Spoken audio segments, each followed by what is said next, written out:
Amco brake lathe video, how to machine a brake rotor using the Amco brake lathe. I'm going to go over some steps here on what you're going to need to do to properly machine a brake rotor using this Amco brake lathe. Let's start by taking a look at the lathe itself, which I think you're going to find is going to be very similar to the lathe that you use to machine brake drums. Look at some of the features. Here we have the cutter head, which is a dual cutter head. We're going to be machining both sides of the brake rotor. Of course, we have our lock screws to move that cutter head in and out. And I'm going to take some time here to show you the setup and fine adjustments that we really didn't have with the drum lathe. The on-off power switch is going to remain the same. We have our horizontal feed handle. We still have some of the same controls that we did on the other lathe, however, we're not going to use these. These aren't going to be necessary in machining brake rotor. We have our vertical feed handle. This is kind of nice because it does come with a light. Okay. And let's take a look at the rotor setup procedure when we're going to machine it. What do we have to do before we machine this brake rotor? I spray painted the brake rotor so we would simulate having rust on there and what you normally encounter. And in your lab task, it's asking you to take a measurement for rotor parallelism. So what you're going to want to do is use your micrometer and take a measurement in 8 different areas. And of course, we take that highest reading and lowest reading and subtract the two, and that's going to be your rotor parallelism specification. We always do want to take a micrometer reading before machining our brake rotors, same as brake drums. This way, we know how much metal that we've taken off. And of course, always look it up in the Bendix brake book, which is located inside of the toolbox by your brake lathes. This is going to give you all your specifications, or if you choose, you can check that information out online. Some of the components are still the same. We're going to need our hubless adapters. Make sure that they're the same size. Tension spring. I have my centering cone, which I've already chosen. And I have a few spacers laid out here for you to take a look at. Again, going to remain the same as it did with the drum lathe. And of course, we have our lock nut, keeping in mind that that thing is reverse thread. Chatter band might look a little bit different than it did when machining drums. And I have some sandpaper here for when we're done. That's the stuff that you're going to need to machine a brake rotor. We'll go ahead and I'll get it set up here for you, and I think you're going to notice that it's going to look fairly similar. So what we're going to need to do is loosen the thumb screw for our vertical feed handle, and I'm going to back the cutter head all the way out. Switch my light on. Loosen my thumb screws and take my cutter heads. I'm going to try and get you a little bit closer shot there of what that looks like when I move those cutting heads. When I loosen that thumb screw, you'll notice that they move in and out. Same thing with the other side. I want to back them all the way as far in as I can. And I always keep a paintbrush handy. This way I can make sure that the cutter heads stay clean.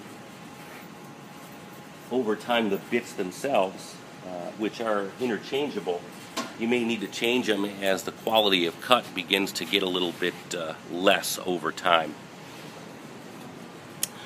Okay. Go ahead and cone this rotor up.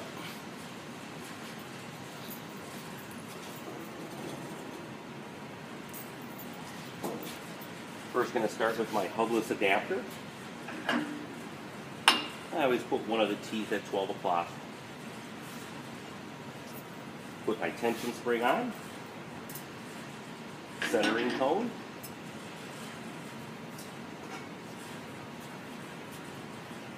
Get our brake rotor on. Second hubless adapter. Now you'll notice I keep that outside centerless adapter or hubless adapter with a tooth at the 12 o'clock position. And I try and put it between the stud holes. We had our assortment of spacers. laid out, so we'll use as many spacers as we need.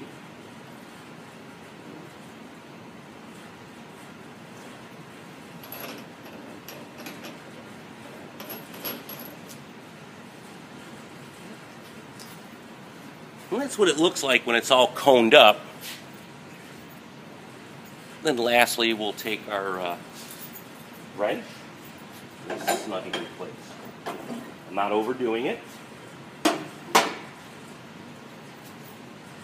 Before I put that chatter band on, what I'm going to do is turn the machine on, and I'm going to check for any kind of lateral runout. Remember, lateral runout is side to side. Radial runout would be up and down. A little bit of radial runout when machining brake rotors is not such a bad thing.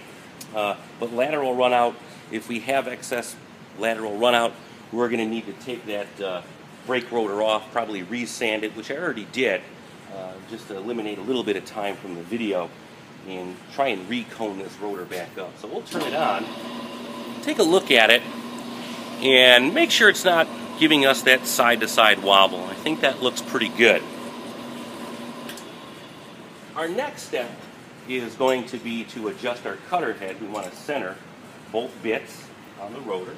So I loosen the lock nut on the cutter head. I'm going to slide it over, eyeball it, and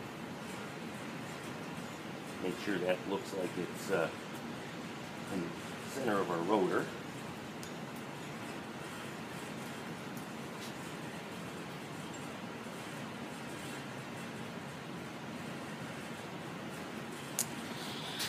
Let you guys take a little closer look at that.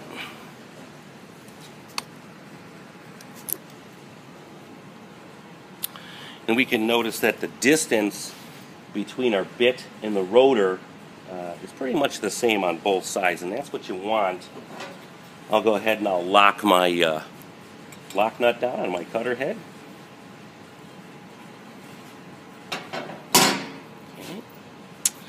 And my next step is going to be to install my chatter band.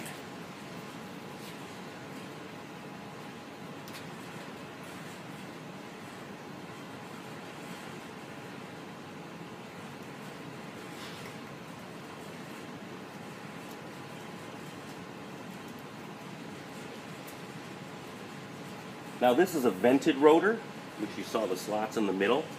So our chatter band is going to work well on this type of rotor. If we had a composite rotor or non-vented rotor, the setup's going to be similar, but we may want to use a few different style adapters, as well as using a different type of silencer, which would be that tool right there. Just simply clamps onto the brake rotor because there's no room, there's no venting in that rotor to support the use of a chatter band.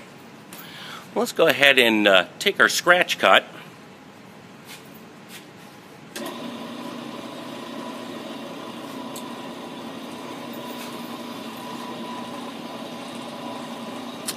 Get you in there as close as I can. And I'm going to start with the inboard side of the rotor first. Just turning that knob until that bit just makes contact, and you're going to hear it.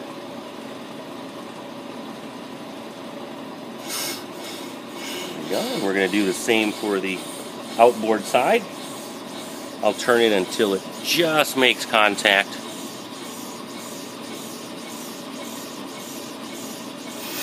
There we go. Tighten my lock screw. And I'm going to go ahead and run this, run the cutter head in.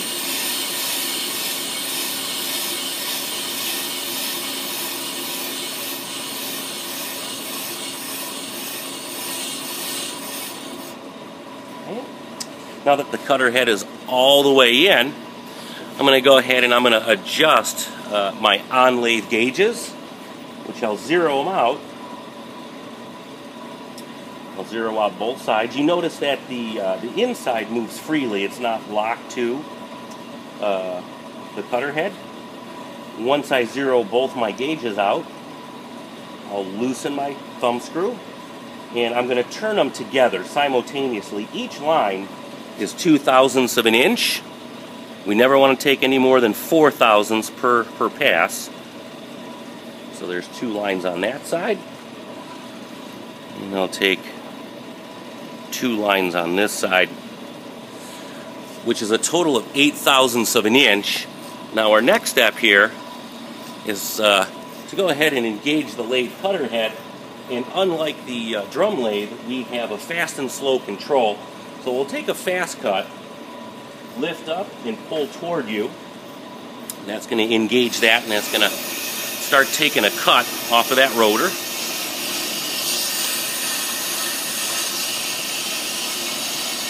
And what you're going to see is as my bit begins to cut across the rotor, you're going to see how it's getting all nice and shiny. I'm taking that paint I put on there away, and the object is to get all that paint off. And in your case, you're machining a brake rotor from a vehicle. You want to get all the rust off. So it should look the same on both sides. They bring you around to this side. So there's our inboard side, is doing the same thing. And then of course our outboard side. And usually cutting brake rotors doesn't take as long as it does to cut brake drums. So we'll let that go ahead and make a pass all the way across that rotor.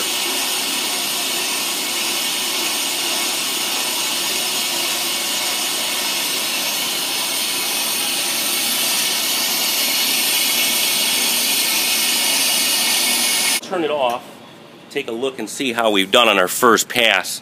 We're going to need to make sure that all that paint is gone from all the way across the rotor, all the way around. Okay, that side looks pretty good. I'm going to go over to this side, take a peek. And that side looks pretty well also. If you can't see the bottom, don't be afraid to put your hand on there and manually spin it. And that looks pretty good. So now that we've completed our fast pass, okay, we've taken one quick cut across that rotor. Now we're going to back that up by taking a slow cut. We're just dusting the machine off here a little bit. And I'll turn the machine back on.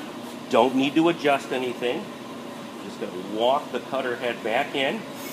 Don't want to go too fast. Faster you go, you just generate more heat between the bit and the rotor. And you're just going to burn the bit up quicker.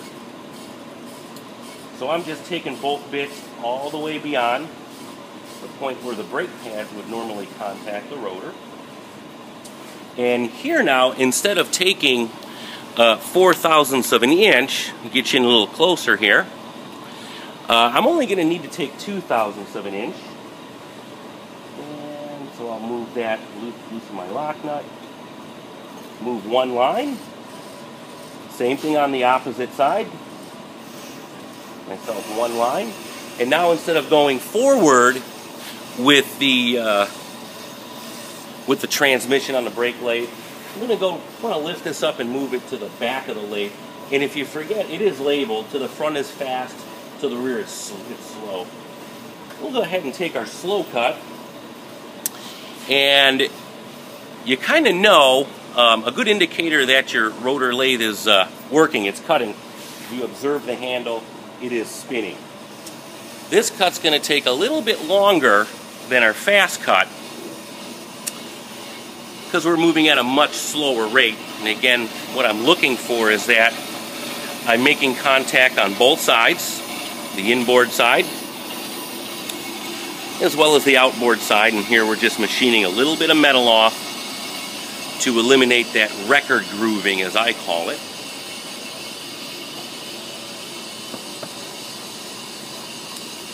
So we're going to go ahead and let that run, and we'll check on it from time to time.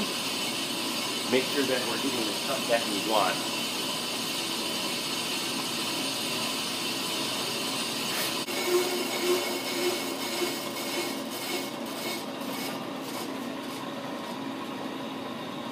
Okay. We can hear that our rotor should be done. The bits have stopped cutting. So I'll go ahead, I'll disengage the rotor transmission. turn the power off to the machine, and let's take a look. We'll see how we did. Yeah, the outboard side looks nice and clean. You notice that there's no chatter marks in here. It looks good. We'll go ahead and take a look at the inboard side. Same thing, nice and clean. Okay. There's one last step that we got to perform before we're done with this. And what I usually do is I'll, just for demonstration, I'll take a pen here and kind of hear that scratching noise. And we need to eliminate that before we take it off of the rotor machine. And it's a real simple process. All I'm going to do is take our chatter band off.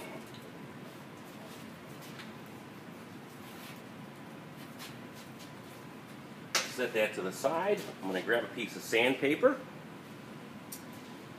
Turn the machine back on.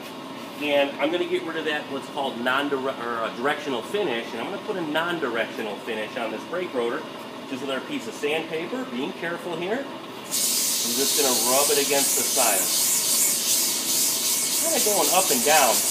But what happens is after we machine a brake rotor, it sort of looks like one of those old vinyl records where it has the grooves in it. We need to take that groove away.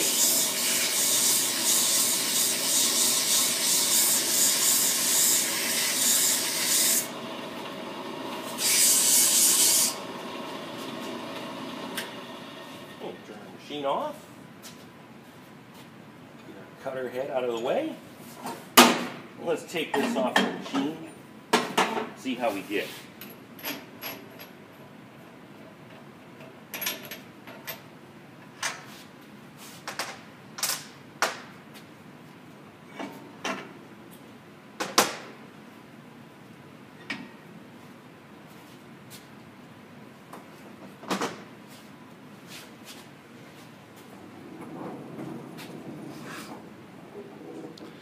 And ta-da! How does that look? Nothing like a freshly machined brake rotor. There's our inboard side.